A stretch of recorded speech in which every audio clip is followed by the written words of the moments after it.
MLC తోట త్రిమూర్తులు మండపేట కోఆర్డినేటర్గా బాధ్యతలు చేపట్టిన తర్వాత మాచర దాని శివారు గ్రామాలైన శ్రీరాంపురం మాచరమట్ల గ్రామాల్లోని సీసీ రహదారులు డ్రైనేజీలు రైతు భరోసా కేంద్రాలు నూతన సచివాలయ భవనం ఆరోగ్య క్లినిక్ పశువుల ఆసుపత్రి వంటి మౌలిక సదుపాయాల కల్పన జరిగిందని కపిలేశ్వరపురం మండల వైసీపీ కన్వీనర్ శీలం గోవింద్ తెలిపారు. ఇటీవల మాచరమట్ల శ్రీరామపురం గ్రామాల్లో ఎమ్మెల్యే వేగుళ్ల జోగేశ్వరరావు మాట్లాడుతూ మాచరదాని శివారు కార్యక్రమాలు ఎటువంటి అభివృద్ధికి నోచుకోలేదు అనటం భావ్యం కాదన్నారు.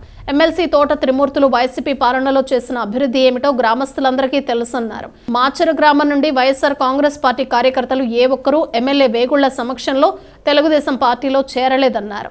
తెలుగుదేశం పార్టీ వాళ్లకే పసుపు కండువాలు కప్పి మరలా కొత్తగా చేర్చుకుంటున్నారని విమర్శించారు.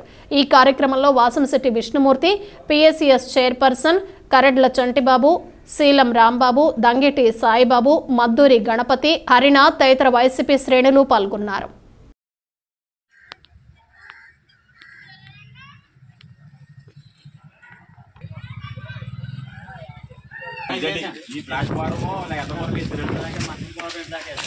మాచర పంచాయతీ శివారు మాచరమట్ల శ్రీరాంపురం గ్రామంలో నిన్న మన ఎమ్మెల్యే గారు అభివృద్ధి జరగలేదు, ఎక్కడా కూడా అభివృద్ధి లేదు, నా పరిపాలనలో నేను చేసిన 3 పర్యాయాల్లోనూ కూడా చాలా అభివృద్ధి చేశానని ఆయన చెప్పి నిన్న అదే కార్యకర్తలని టీడీపీ కార్యకర్తలని ఆయన మరలా ఆయన పార్టీలోనే జాయిన్ చేసుకున్నాడు.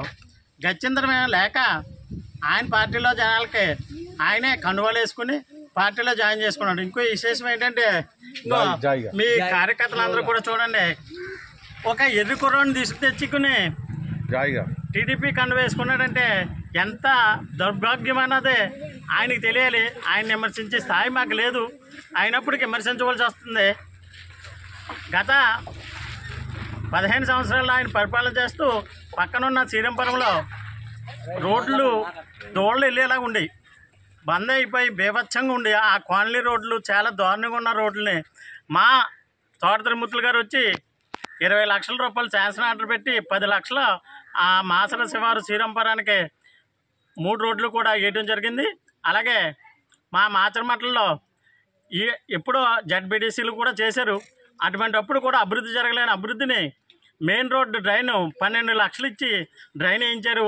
ఇదే రోడ్డు అంట మా ప్రయాణికులు ఎవరు వెళ్ళినా సరే బురద జల్లిది. ఈరోజు డ్రైన్ వేసి రోడ్ల మీద ఉన్న నీరంతా కూడా డ్రైన్లోకి వెళ్ళేలాగా ఏర్పాట్లు చేశారు. అలాగే మా ఊరు గొల్లలమ్మ తల్లి గుడి దగ్గర నుంచి మట్టపెద్ద బాబురావు గారి ఇంటికి చాలా దారుణంగా ఉండేది. గుడి చుట్టూ కూడా ఎవరైనా నుంచోనాక కూడా ఏగలు గత్తరగా ఉండేది. అటువంటిది ఈరోజు చూడండి, సిమెంట్ రోడ్డు 10 లక్షలు శాంక్షన్ ఆర్డర్ పెట్టి సిమెంట్ రోడ్డు వేశారు.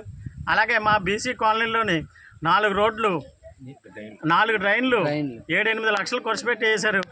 అలాగే మాచర్లో కూడా 7-8 కోట్లు ఖర్చు పెట్టి ఇవాళ హెల్త్ క్లినిక్ కానీ ఆరోగ్యశ్రీ కానీ ఆర్బీకే సెంటర్లు కానీ మరి ఆయనకి కనిపించలేదా? ఈరోజు మాచర్లోనే ఉన్నాడు ఆయన. ఒకసారి ఆయన్ని పరిశీలించవలసిందిగా కోరుతున్నాం. అదే రకంగా మా సోదరుడు శ్రీరాంపురం వాసులు దొమ్మేటి నాగభూషణ్ గారు కూడా ఆ ఊరి గురించి వివరిస్తారు.